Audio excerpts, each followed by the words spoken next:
Good afternoon, and welcome to our first meeting in January. It seems a while since it's kind of like a homecoming. We hadn't seen each other in several weeks, and it's good to be back in council chambers with my fellow council members. We have a few people out in the audience, folks that are part of the team, and hopefully we got a few people watching us on our Electric City Television.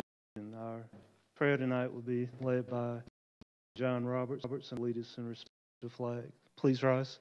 Dear Heavenly Father, as I come to you on this first council meeting of the new year, we ask you to guide our thoughts, words, and actions so all we do will be pleasing to you, our community, and mankind. Father, as our federal government stands immensely divided tonight, I thank you for this council and our ability to overcome our own differences, opinions, and emotions so we can work together in harmony. Let our drive and determination to do so be a guiding principle for all forms of legislation, both and free, and help us forget this principle as we endeavor to make our city a better place for all. As always, Father, we pray for our city administration, their staff and employees that work so hard to do something great. And we ask for your special blessing and protection over our first responders as they place themselves in harm's way for our protection. Things we ask in your name. Amen. I pledge allegiance to the flag of the United States of America and to the republic for which it stands, one nation, under God, indivisible, with liberty and justice.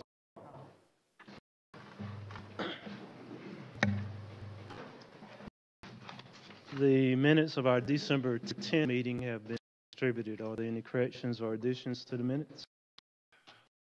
Not hearing any, I have a motion to approve. I have a first by Ms. Stewart, a second by Jeff Roberts. All those in favor say aye. Aye. Opposed? The minutes of December 10th passed unanimously. We have a couple items of old business, and the first item is request second read general commercial. Ms. Mr. Mayor and Council, this property, West Whitner, was originally built as a commercial building. To the best of our knowledge, it's been utilized for commercial purposes since it's constructed. Our guess is that based upon zoning at R5, it was probably R5 based upon the size of the lots and the majority of the uses that were around it at the time the zoning ordinance was adopted. We know reason at all for the property to remain R5. It is a commercial piece of property. Planning Commission has met on it. There have been no additional comments, calls about this rezoning since the Planning Commission meeting and since your first reading. So with that, we would recommend your approval on second reading of the rezoning of this property. Thank you. Council, questions? We talked a little bit about it last time. I have a question. Yeah, right. Go ahead. Okay. I move that we approve this on the second. Well, first, Dr. Thompson, Mayor Pro Tem, second by Lockridge. Any further discussion? Jeff? All those in favor say aye. Aye. Opposed? That passes unanimously on the second and final reading. Other item of old business request second reading of ordinance 19-02 to amend the Anderson Sewer Use Ordinance. Mr. Mayor, I'm going to call upon Utilities Director Jeff Caldwell. And before he makes the presentation on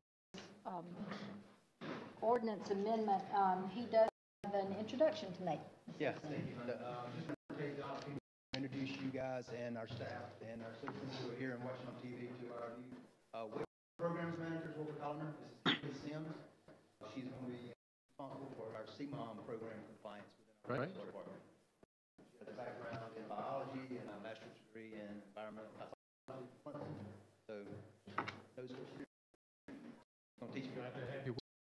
I asked Kaylee if Jeff was treating her right since she was a new member of our team, and we welcomed her to our team. And Jeff said it's hard for him to mess up. Today's her first day, so you know. Give me a little time. Approval for first reading of this before the holidays, and this is the second to amend our sewer use ordinance to along with comments from EPA pre-treatment program inspection last year. Our ordinance really pertains to what is permissive and prohibited use of our public sewers, and the non-domestic discharge from industry, commercial developments, and also from our food service program, and also kind of details the violations and penalties within the ordinance. In particular, the basic changes we had, the annual that we had didn't meet what was defined as a sample in the ordinance. Ordinance defined a sample as a 4-day period. Our annual samples were only 1. So program allows us, or EPA allows us to change that to a 1-day sample. Now industry will be sampling 1 day a month instead of 4 consecutive days a quarter. They were in favor of this as 1 less sample per quarter for them, and it also brings us into compliance with our annual samples. Our food establishment enforcement guide did not fully detail each violation and the response to those, our violation response to those. So what we have done is remove those 4-day averages from the ordinance, and also revised our food service establishment enforcement guide. Made a few typo changes and number changes. The legal notice, as we were required to do, was posted in the Senate for 30 days. We were also advised the plans to amend the ordinance, and its amendments were received. On the following page, you can just see the strong 4-day averages in two places. Ordinance and our food service establishment went from a 1-page document to a 3-page document that really details specific levels of our enforcement. And so with that, it will bring us to the EPA, and so we would recommend your approval on second statement. Thank you, Jeff. Any questions? Mr. Stewart? Our original ordinance, did EPA approve that to begin with? EPA does approve our ordinance. It's just that our samples were not in accordance with that. So the way we were taking our samples was not in accordance with the way the ordinance was written at the time. So instead of taking samples for our annual sample, which would make which the cost would be put on the industry, they'll allow us to go back to the one-day sample. I was just wondering why, you know, if it's something that's been going on for a while and EPA has been okay with it now, why are they having an issue with it now when we have back to amend everything? I think it was more the way we were operating under the ordinance, not the industries and not their they require from the ordinance. So, but they only do an inspection periodically, so it's from time to time. According to whoever's doing that inspection, they'll catch different things. So one of the things they did during. Any other questions? Mr. Roberts, and then Dr. Thompson. Are those samples taken randomly and unannounced? Our annual samples are taken, yes, unannounced. Okay. Yep. Dr. Thompson. Yes. Had to find anyone, ordinance, food ordinance, especially. All of that. We have written violations and written notices of noncompliance, and the notice of noncompliance comes first. The general warning says, "Hey, this is what you need to do to come in compliance." It doesn't really give them 50, but we go back and say, "Come back in 30 days and see if you're in compliance. If you're not, we'll write a notice of violation and give you a definitive time to come to compliance." But we've not had to enforce a penalty, a monetary penalty on anyone yet. The restaurant.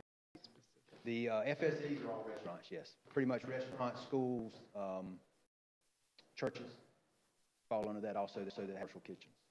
But the ordinance pertains to more than just restaurants. The ordinance itself pertains to the pre-treatment program that covers all of the large users, industries, commercial. all of that? Yes, ma'am. Hospitals or another one that's under that, yeah. Anything else? I would just like to add, I've spoken with several restaurants, and they've contacted me and about the it's been to do that, but they did say that the city has been backwards to work with them, make sure they come in compliance. So thank you to you and your staff for working with the restaurant. They have a difficult time. Thank you. That's commendable. For sure. I'd like to make sure we approve this, man. First by Ms. Harbin, second by the Mayor Pro Tem. Any further discussion? In favor, say aye. Opposed? Passes. Thank you, Jeff. Thank you.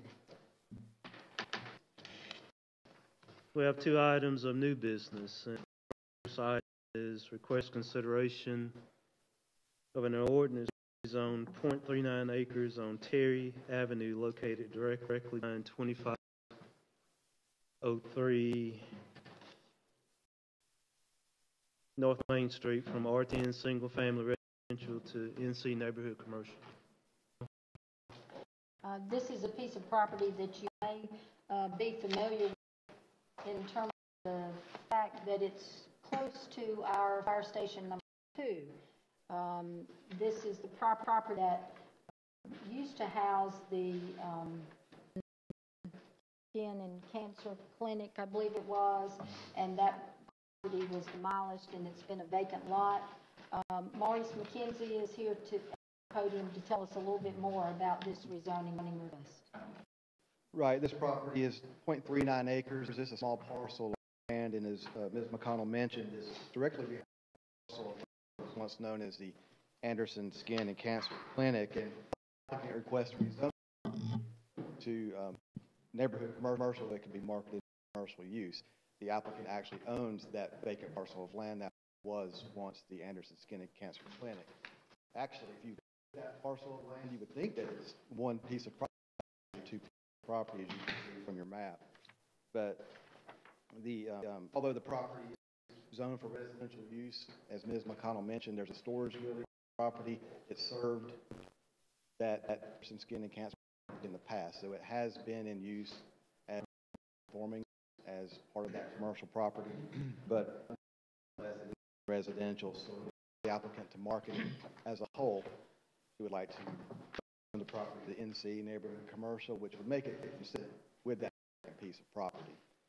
This did go before the Planning Commission January 8th. They unanimously recommended approval. It did not receive opposition, and also the applicant is here if you have any questions as well. Thank you. Any questions, any comments? I have. Mr. Lockridge? What was that property used there? I mean, I've been there, I've walked the property, and looking at the property, it looks like one big piece of property. What was that? It was there house back there at one time? Well, the building, the old cancer clinic was on the front. I know that, yeah. Behind it was that storage, which still stands today. It was always residential? It was zoned residential, yes. Wow, can't believe that. Yeah, it was something, looking at the parcel map, for whatever reason, it was one large parcel of land, so probably we created our zoning ordinance, it was just grouped with residential. I'm not against business, I'm for businesses. And I can say that's certainly one of those things that needs to be corrected, sort of like a situation on West Whitner. Yeah, we agree. So I would say go ahead and adopt the change from single-family residence to neighborhood commercial. And by the way, I didn't get any call on that at all. First by Ms. Lockridge, second by John Roberts. Any further discussion? Side? Opposed? It passes unanimously on the first reading. Thank you. The last item of new business, request consideration of a contract for asbestos abatement and air monitoring at 600 Main Street. Ms. McConnell. 600 South Main Street is in the ownership of the city of Anderson, and that property formerly known by us as McDougal Funeral Home and the offices for a number of city departments over time. That building is at the end of its life. It's before the Board of Architectural Review for demolition, and that's what's before us this evening. Maurice will share about bids that we received in order to move forward with the demolition. That's right, thank you. Yeah, as Ms. McConnell mentioned, the first step was to obtain VAR approval for demolition. It is in the historic district, and at November meeting, grant. So moving forward, prior to actually demolishing the building, we must abate the asbestos that's in the building, and asbestos study was conducted earlier on, and obviously it showed there is asbestos in the building, which is typical of an old structure. So staff moved forward with seeking bids, asbestos abatement contractors. Process, you see in your handout, we did receive 3 bids. The bid was Dean Hunter and Company. They're out of Anderson. They're local. $6,211. The 2 other bids were DA Corporation of $69,500, and Eastern Environmental out of North Carolina. They $2,788. So again, Dean Hunter and Company came in low, $6,211. Now, we added this in here as well, but in addition to the actual abate process, it's a required part of the process is monitoring this work is being conducted, and also construction design. And the group that did our asbestos study to start with, it's usually recommended they take care of that work. Again, it's a required part of the process, but as you can see, that would cost $7,800, and that's for monitoring for the entire process, which is 15 days, and then the construction design as well. So $7,800 in addition to the $46,000 that they're bringing to you tonight. But again, we recommend approval of the low bidder, Dean Hunter and Company, asbestos abatement in the amount of $46,211, and in addition to that, the $800 D&H Associates out of Greenwood for the air monitoring. Now, once the abatement is complete, we will be getting bidding bid for the actual demolition of the building. And once we do that, we'll be bringing that in the coming weeks. So this is one step of the process. Thank you. Questions? We have Mr. Stewart and Mr. Chapman. Maurice, could you tell me what construction design is? And I may have to refer to Mr. Merle, but it sounds like the construction design is basically the instructions for the contract to follow. The what? The instructions. It's basically, it lays out the guidelines for what needs to be abated. Don't the people doing the abatement know what they need? Don't Dean Hunter know what to abate? I'm sorry. Doesn't Dean Hunter know what they need to abate? So the DH come in bid with Dean Hunter and say, hey, here's what you need to take off, and or I thought that that's what Dean Hunter does, that they know what needed to abate. And a lot of times, taking for instance the abatement or the air monitoring stuff, you don't want the same company to do the abatement because you want to make sure you have that independent contractor taking care of it. Same goes with the construction design. These requires construction. That's correct. These get a permit without the design. Right. Yeah, these are following DHEC guidelines. I'm just trying to, it's kind of, maybe the knowledge of construction design is throwing me off. I just didn't understand. I think it probably is. I think, if I could maybe say this way, we previously did a study that there was asbestos in the building. So that was one thing that was done previously. From there, you go to the next step, which is actually the asbestos abatement. So they know there's asbestos in there. They know that now they have to actually physically and abate.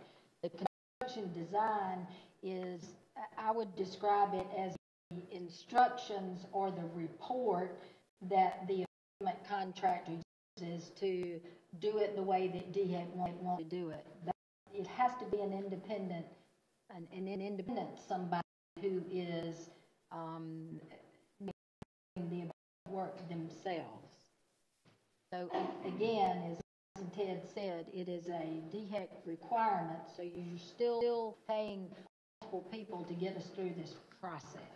And D&H would do that, you know, go D&H, we're paying them to monitor, I guess, the air quality while it's being abated. That's We're also paying them to supervise the abatement. Is that what they're not really supervising the abatement, but they are the ones who are doing the air quality monitoring. So I think it has as with the air quality monitoring and how they go about, not the physical abatement, but how they go about, and it may have to do with the order in which they do it and pressing the levels of the asbestos in the air as they do this. So it sounds a little bit like overtime, but It is in my. Mr. Chapman, go ahead. That was the question I had, because I typically, like SM&E, the engineering firm or some other firm, I guess we hire to do an analysis on the building to know what the abatement, what what has to be removed. And then they usually, how much is in there, and that's what they use, the different companies would use to quantify their bid.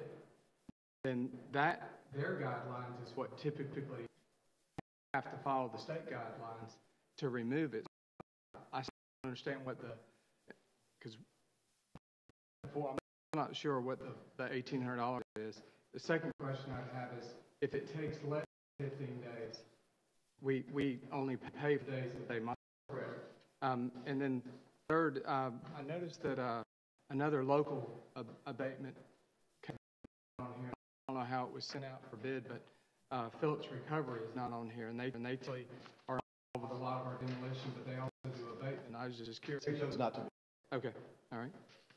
But I think that needs some more clarification. I know it's only $1,800 relative to the $54,000 spend, but that was the biggest question I had. Mr. Jeff? I may can add a little bit to this. Some asbestos materials are qualified as being non-friable, others as friable. And if you have friable materials, in other words, they can become airborne, you may have a whole different system set up to handle that material.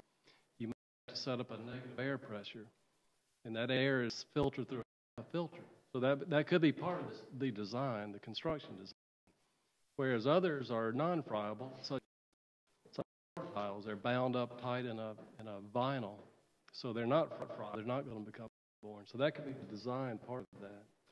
And I know the Dean Company. I've worked with them on numerous projects. They're certainly the low bidder, and they're local, and I have the utmost confidence in them. So I move that we I second it. Of $46,211. And as well as D&H. That as well. I have a first by Mr. Jeff Roberts, second Mr. Lockridge. Any further discussion? I have one question. We at this time do not have any clue how much asbestos there is in. We know there is asbestos. We don't know how much there is in the building, or do we? Based on the study that was conducted, they're aware of that, and that's how they were able to make their bid based on the amount of asbestos and the job itself. Is there a good portion of asbestos or not? Sorry? What is, I hate to use percentage, but what is the amount of asbestos? I don't have that. You don't have that? Okay. You think so? It's a large building. It's an old building, so. Yeah, it's probably 4 tiles and. Right. Yeah, anything else, okay. Gotcha. Thompson. So, information for me, because I don't understand all of it. What do they do to prevent the asbestos when it's, abatement from getting into the air? The ones who are monitoring this, I assume that they're going to to keep it from getting in the air to give damage to the people. That's right. It's in the air. So what do they do to prevent this happening? Ones who are monitoring the abatement process. Jeff, did you have We're looking to the subject matter expert on council. the material friable, in other words, airborne, they have to confine and all of that air is pulled through before it entered the building. Okay, so the asbestos. General. Correct. Now, those are considered not required floor top. Crush it or grind it, move it that way. It's a non-regulated material. Just remove it, throw it away. But if steam pipe is friable, it can, and that's what they're filtering and monitor. And then it's that way separate materials that they Thing that really this building from other housing that we do, primarily in the age of the building. We have to do a lot in our housing program. We sometimes, because if we're demolishing houses within confined area, we will have to do air monitoring in that. It's a single house location. Air monitoring will be not necessary. All this may sound like territory, but it's really for demolition. All abate and the whole house and move away and fill the air. Do we have any plans? What's going to go in that space? To tell you a little bit that next time the demolition, the only thing we're to do is demolish the structure, get the ground level, make it presentable, and then they have some other, at a later time. But that's as far as right now, Doctor. Because it's all. Yes. Good. All at once. That's right. Information, I know, but and if you see mask on, you right? Good. All right, we had all those in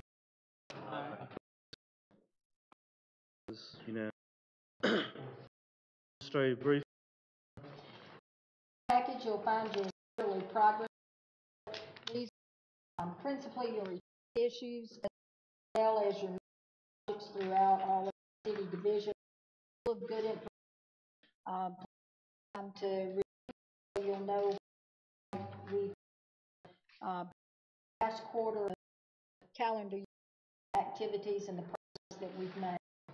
Calls the questions about that. We have 2 meetings.